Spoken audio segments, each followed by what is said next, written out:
So there's a big question if you're just kind of trying to assess how likely is it that we'd find a protein by chance with all the amino acids in that prebiotic soup interacting with each other for, say, billions of years. And I give it a lot of time.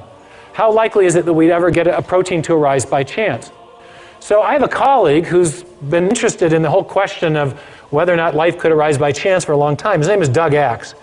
He's a molecular biologist. He did his PhD at Caltech. He worked for 14 years at Cambridge University, and he wanted to find out how common or how rare are the functional sequences of amino acids among the big space of all the possible amino acids there are.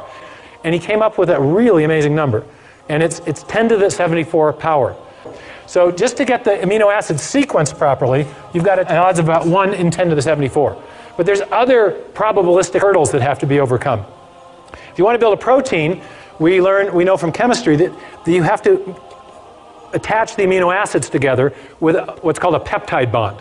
In nature, peptide bonds occur with about a 1 in 2 in a 1 in 2 frequency. Half the bonds that form between amino acids are peptide bonds, half aren't. But if you get any bonds forming that aren't peptide bonds, you can't form a protein. So to form a protein, 150 amino acids long, you've got a 1 in 2 chance at each site of getting the correct type of linkage. So you got 1 in 2 times 1 in 2 times 1 in 2 times 1 in 2 to the what power? Close to 150. Since we got linkages, we have 149, but call it 150, okay? So in other words, we got another huge exponential problem to overcome.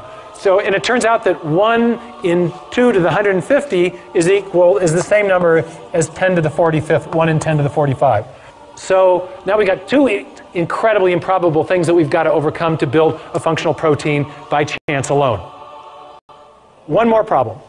When you're building proteins, amino acids come in 2 flavors. There's a left-handed flavor and a right-handed flavor. They're called optical isomers, not flavors, okay? And the left-handed version is the only kind that can be used in building proteins. You get even one right-handed amino acid in there and your protein won't fold properly. So you got another probabilistic hurdle to overcome. So you've got a 1 in 2 chance at each site again, out to the 150th power. 2 to the 150th power, again, is 10 to the 45. Oh my goodness. So the odds of building even a short functional protein by chance alone is 74 plus 40. Remember how you do this in math? You can add the exponents if you're multiplying exponential numbers. 164. Thank you very much. Okay?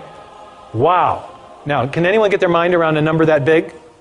There's only 10 to the 80th elementary particles in the entire universe. There's only 10 to the 16th seconds since the Big Bang. There's only 10 to the 139th total events since the beginning of the universe. Now you're starting to get the understanding of why people are very skeptical that the chance hypothesis is going to do the job. Now, you may have heard just the opposite. Has anyone ever gotten in a discussion with you about the origin of life and said, hey, it happened by chance? I mean, do you hear that? I mean, this happens to me. I'll be lecturing in hostile university environments, and I'll get done and somebody say, well, but, and they want to argue with me about the probabilities. And I just shut the discussion down because I say, no serious scientist thinks this is the way it happened. No serious scientist thinks this is the way it happened. No serious scientist thinks this is the way it happened. No serious scientist.